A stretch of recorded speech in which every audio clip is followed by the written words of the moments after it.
अभी जैसे आपने बोला कि ओबीसी की जो कुछ सशक्त जातियां हैं वो हर चीज़ से संपन्न है, लेकिन सर आपको पता है क्या दिल्ली यूनिवर्सिटी में कितने प्रोफेसर ओबीसी जाति के हैं, कितने स्टूडेंट ओबीसी जाति के पढ़ने आते हैं यहाँ पर?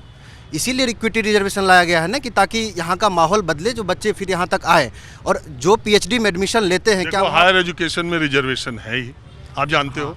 तो छात्रों के लिहाज से तो मुझे लगता है कि 50% से ज़्यादा ही होते हैं, क्योंकि मैं देखता हूँ बहुत सारे ओबीसी कैटेगरी के स्टूडेंट, चाहे मार्क्स के आधार पर ले लो, चाहे सीयूटी के आधार पर दे लो, वो जनरल कैटेगरी से ऊपर नंबर पाने वाले भी ओबीसी के आते हैं। तो लेकिन सर छात्रों की संख्या की दृष्टि के लिहाज से तो हो सकता है बराबर हो या ज़्यादा। लेकिन प्रोफेसर कितने ओबीसी के हैं? 90% प्रोफेसर सवर्ण जाति के हैं दिल्ली यूनिवर्सिटी के अंदर। नहीं है सर, कैसे हैं? नहीं है, कहाँ? हाँ, वहाँ पे प्रोफेसर हमारी जाति के नहीं है। रिजर्वेशन तो हर जगह नहीं सर, एक लोग। मैं वही कह रहा हूँ कि सर लोकतंत्र का सबसे अच्छा सर बहुत एक मिनट हम लोग, आप सब प्रबुद्ध हैं, आप सब सिविल सर्विसेज की तैयारी करने वाले हैं, उच्च शिक्षा प्राप्त कर रहे हैं या प्राप्त कर चुके हैं, या पीएचडी या पोस्ट ग्रेजुएशन में, तो हम लोग जो बात करें उसमें अपना पक्ष रखें। और लोकतंत्र की खूबसूरती यही है कि वाद विवाद से रास्ता निकले। तो उसमें एक आदमी को बोल दो सर, ये सर यूजीसी की जो गाइडलाइन अभी है उसका जरूरत क्यों पड़ा? क्योंकि यूजीसी की जो आंतरिक कमेटी थी उसमें 2018 और 22 से बीच में 118% का शोषण देखा गया ओबीसी SC/ST बच्चों के साथ। तो इसीलिए ऐसी गाइडलाइंस बहुत ज़रूरी है, ताकि एक अच्छा यूनिवर्सिटी में जो माहौल बने वो समावेशी माहौल बने, जिसमें हम लोग आराम से रह सके किसी और तो इस और इसमें जहाँ तक केवल कह रहे हैं कि ओबीसी के बच्चे नहीं, ईडब्ल्यूएस के बच्चे भी शिकायत कर सकते हैं, फिजिकली हैंडीकैप भी कर सकते हैं, तो जाति का उल्लेख तो है ही नहीं है, तो फिर प्रॉब्लम। महिला भी कर सकती है, अल्पसंख्यक भी कर सकते हैं। तो इनको लेकिन जब देखिए जाति के आधार पे 3 को दिया, बाकी दिव्यांगजन भी कर सकता है, लिंग के आधार पर कोई भी व्यक्ति महिला कर सकती है, और इसके अलावा जन्म क्षेत्र के आधार पे भी आप शिकायत कर सकते हैं, जो नॉर्थ ईस्ट के बच्चों के साथ होता है। उत्तराखंड में हुआ, अभी उत्तराखंड में हुआ, नॉर्थ ईस्ट के बच्चे, इसमें बहुत सारे लोगों को शिकायत का अधिकार दिया गया, लेकिन सामान्य वर्ग को कोई अधिकार नहीं। ईडब्ल्यूएस में कौन लोग आते हैं? ईडब्ल्यूएस में तो सामान्य वर्ग के छात्र ही आते हैं ना। अरे जो ईडब्ल्यूएस में नहीं है वो नहीं छात्र हैं। हर कोई ईडब्ल्यूएस बनवा रहा है। अभी यूपी की लड़की थी उजाला सिंह, वो जाके बिहार में ईडब्ल्यूएस बनवा रही, तो कहाँ कानून का दुरुपयोग नहीं हो रहा है सर?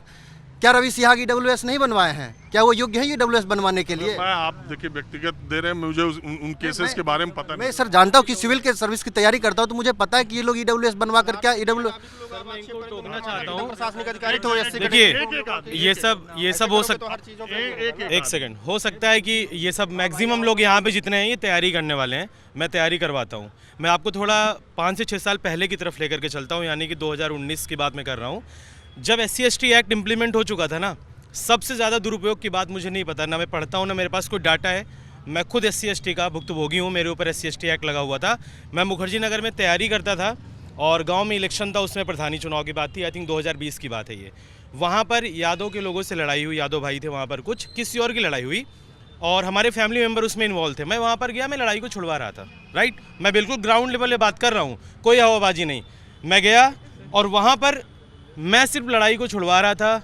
कौन पुलिस स्टेशन गया कौन नहीं गया, मैं वापस मुखर्जी नगर आया भाई तैयारी करने के लिए।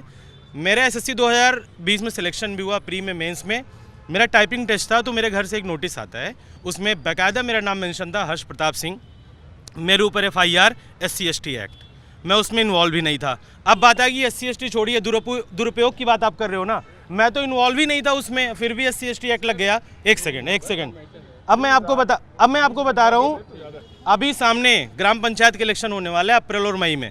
अगर ये एग्जीक्यूट और इम्प्लीमेंट हो गया, अगर हम लोगों ने मिलकर के इसका विरोध नहीं किया, आपको ऐसे इतने मामले फेक दिखेंगे SC/ST और OBC एक्ट के, अब आपको लगेगा यार बहुत ज़्यादा दुरुपयोग हो रहा है। प्लस ग्रेजुएशन लेवल पर बच्चा सर्टिफिकेट लेकर के पासिंग का तो ये कह रहा हूँ, ग्राम प्रधानी के इलेक्शन में जी, एक मिनट, ग्राम प्रधानी के इलेक्शन में उच्च शिक्षा प्राप्त कर रहे छात्रों को आप ऐसे कह रहे हैं कि जैसे ग्राम प्रधानी में सारे जो हायर एजुकेशन लेने वाले बच्चे हैं वो उसमें कई पार्टी और पार्ट हैं। जी बिल्कुल है।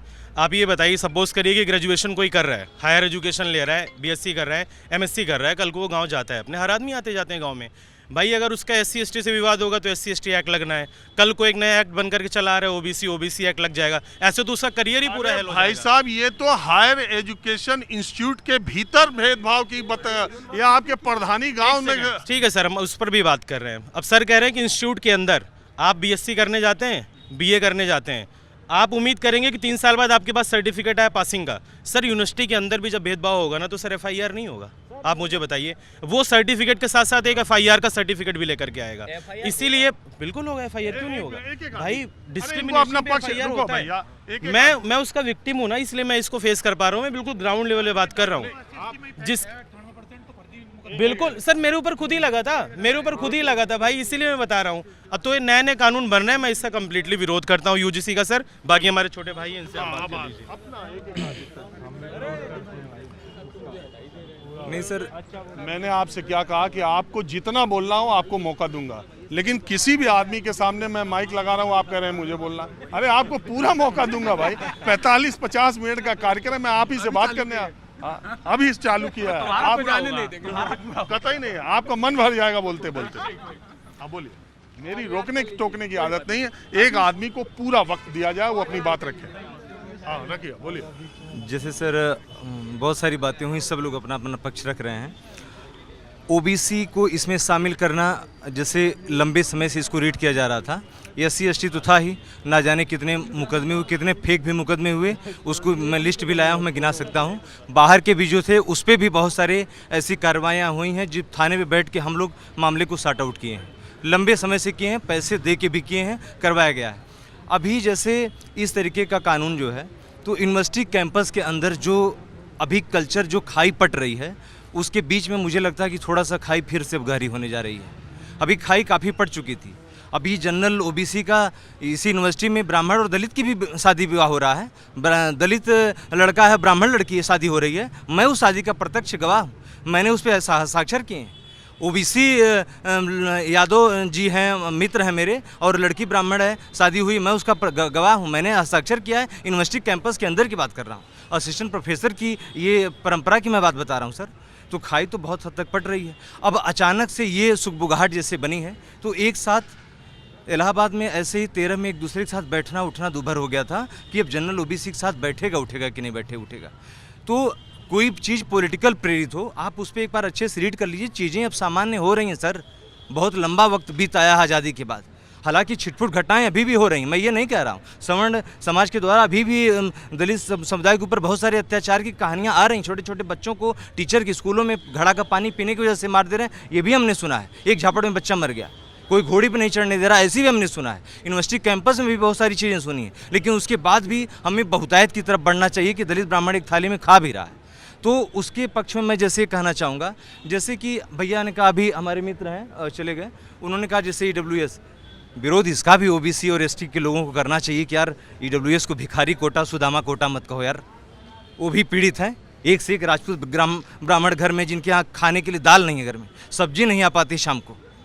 हम लोग जहाँ से आते हैं वहाँ की स्थिति इतनी बदतर है। यहीं पे चाय की दुकान का सर्वे उठा के देखिए, ज़्यादातर जनरल के सारे दुकानदार खोल के बैठे हैं।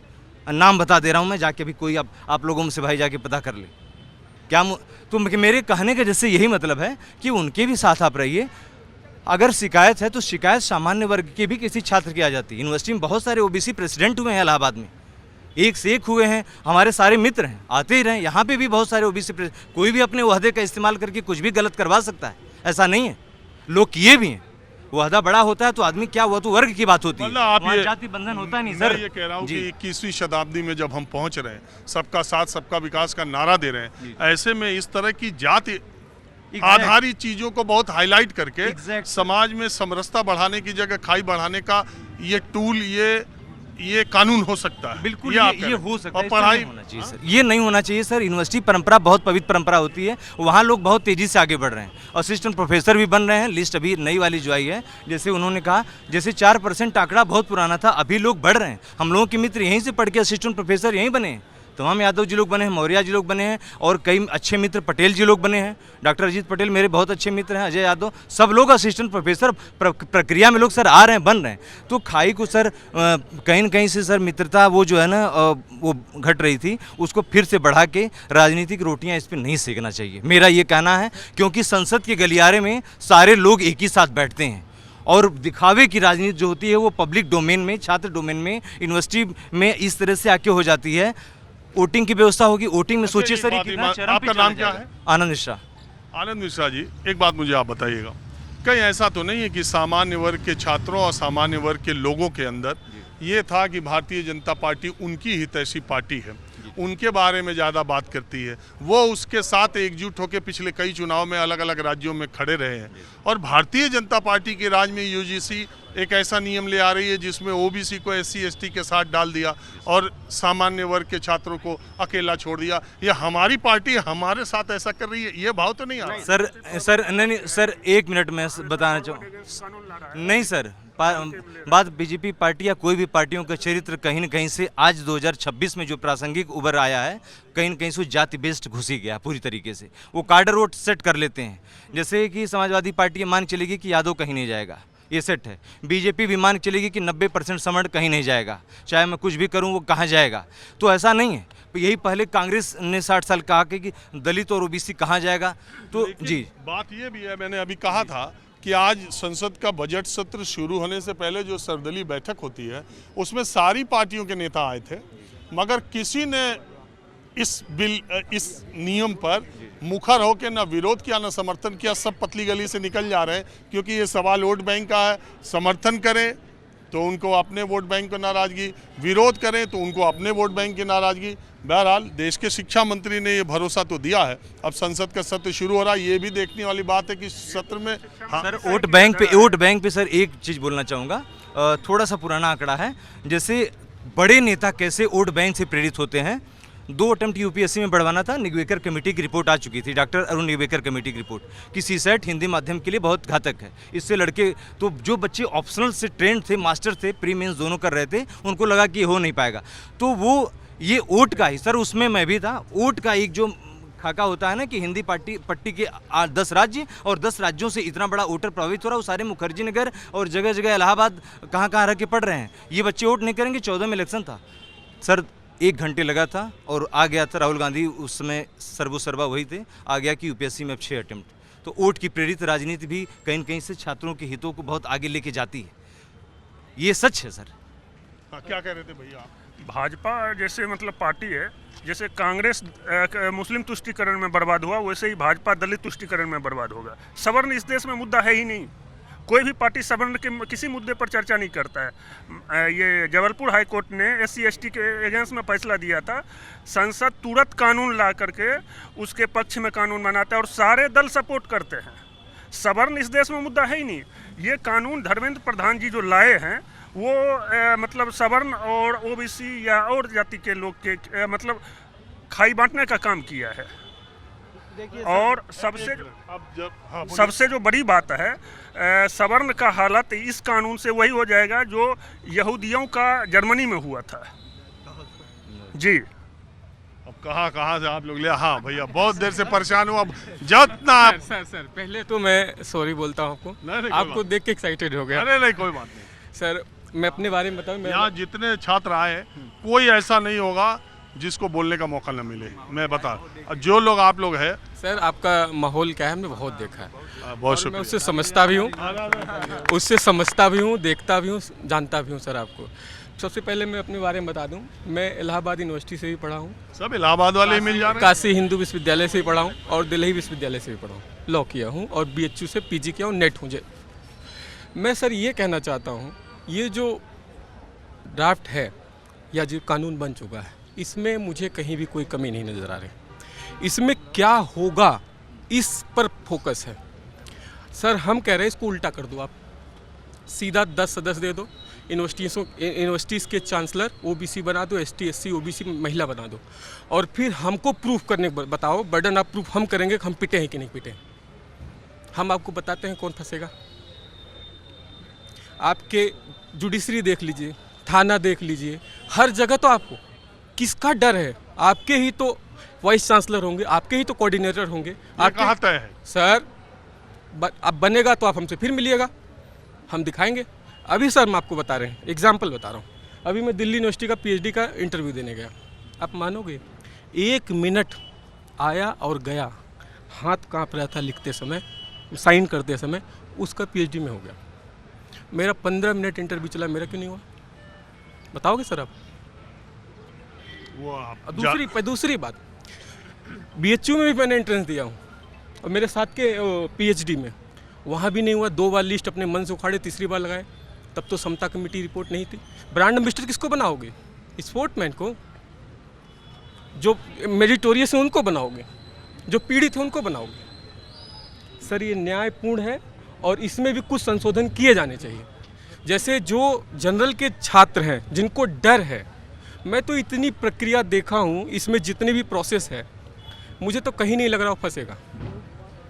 अगर मान लो मैं ही जनरल हूँ, मैं तो वैसे मौर्य हूँ, गिरधारी लाल मौर्य नाम मेरा, अगर मान लो मैं ही फंस रहा हूँ, सर 1 2 3 4 5 स्तर है ना, आप ही ने सर बताया। मुझे पता है इसमें सिर्फ बर्डन आप प्रूफ के लिए सब लोग कर रहे हैं कि हमको प्रूफ करना पड़ेगा कि मैंने नहीं मारा या मैंने शोषित नहीं किया, मैंने शोषण नहीं किया। सर बर्डन आप प्रूफ तो डाइवोर्स में भी है, महिला के साथ क्रूअल्टी में है। तो अच्छा बता दो सर, मैं अगर मुझे ही प्रूफ करना हो, मेरे को इन सब कानूनों का दुरुपयोग हुआ कि नहीं और बड़े पैमाने पर हो रहा है कि नहीं? महिलाओं के पक्ष में जो कानून बनाए गए, ठीक है, उनको मौका मिला कि वो शिकायत करें और लोग उससे सजा भी पा रहे हैं, लेकिन ऐसा भी देखा गया कि बहुत 3 सिद्धांत हैं। एक मिनट मेरी बात को हो जाने दो। सर मेरी बात को हो जाने दो। न्याय के 3 सिद्धांत हैं। पहला, ऐसा दंड दो कि नज़ीर बन जाए, योगी जी की तरह। और कैसे कैसे सिलेक्टिव नज़ीर बनता है वो सब मीडिया अक्सर सब जानते हैं। दूसरा, ऐसा दंड दो कि सुधार हो जाए। और तीसरा, ऐसा दंड दो कि समायोजन हो जाए। यही है सिद्धांत सर, इससे अधिक तो सिद्धांत नहीं है। न्याय करते हुए अगर कोई चीज़ ड्राफ्ट दिख रहा है या बिल दिख रहा है तो इसमें समस्या कहीं नहीं। और जो पॉलिटिकल पार्टी का एजेंडा है सर। अच्छा, मैं रोक के एक मिनट रोक के आपसे ये पूछता हूँ, आप PhD का इंटरव्यू 3 जगह दे रहे हैं, 5 जगह दे रहे हैं, नहीं 3 जगह 5 जगह दे रहे हैं। आपका हो जाए तो व्यवस्था समता मूलक, आपका ना हो तो आपके साथ जाति के आधार पर भी भेद हो गया। नहीं, बात तो हम ही लोग बात कर सकते हैं। सर 1 मिनट और 15 मिनट में अंतर है सर। आया और गया, मेरी बात को सर आप दूसरी परस्पेक्टिव चले गए। आया और गया। और एक चीज़ और बता रहा हूँ, जो भी हैंडीकैप्ड थे, आप यूनिवर्सिटी का देख लीजिए, मैं सब्जेक्ट का नाम बता देता हूँ, किसी भी सब्जेक्ट देख लीजिए, 80% मान लीजिए 5% है, 2.5% है ना EWS का, उसका सॉरी विकलांग का, सबका मिला लो, दिल्ली विश्वविद्यालय का। मेरा नाम सर गिरधारी लाल मौर्य, फिर बता रहा हूँ, सबका मिला लो, सारे के सारे हैंडीकैप्ड में 95% सवर्णी है। क्यों? मैं सर एजम्पशन नहीं दे रहा हूँ, मैंने लिस्ट देखी, इसका दर्द कहाँ कहूँ? नहीं बोलने दीजिए, बात उनको रखने। ये गलत है। अब आप सर दूसरा क्वेश्चन पूछ लीजिए। नहीं, मैं ये कह रहा हूँ, मैं दिल्ली विश्वविद्यालय से PhD कर रहा हूँ। ये जो भाई साहब बोले हैं कि PhD में एडमिशन इनका नहीं हुआ है, सर इसी बार दिल्ली विश्वविद्यालय का रूल आया है, 16 लोगों का कैप लगा है कि नॉन नेट के मात्र 16 छात्रों का होगा बस। बाकी कोई सासाराम का भी हो, कोई बलरामपुर का भी हो, कोई बस्ती का भी हो, जिसका कोई जुगाड़ नहीं, कोई परिचय नहीं, JRF है, इस बार आसानी से एडमिशन हो गया, कोई परिचित नहीं है। मैं दिल्ली विश्वविद्यालय से PhD कर रहा हूँ। आप सुन लो मेरी बात, अब आप सुन लीजिए सर। और 50% जो रिजर्वेशन है उसको इनके कैटेगरी के लोग आएंगे। जो 27% OBC का, उसमें 27% इन्हीं लोग हैं, कोई बाहरी उसमें आएगा नहीं सर। लेकिन अगर जो नॉन नेट है उनका एडमिशन नहीं हो पा रहा है। अगर JRF होते भाई साहब तो एडमिशन होता सर। JRF का बिना जुगाड़ के सर, कोई बस्ती से आ रहा, कोई बलरामपुर से आ रहा, कोई सासाराम से आ रहा, उसका एकदम आसानी से हो जा रहा है।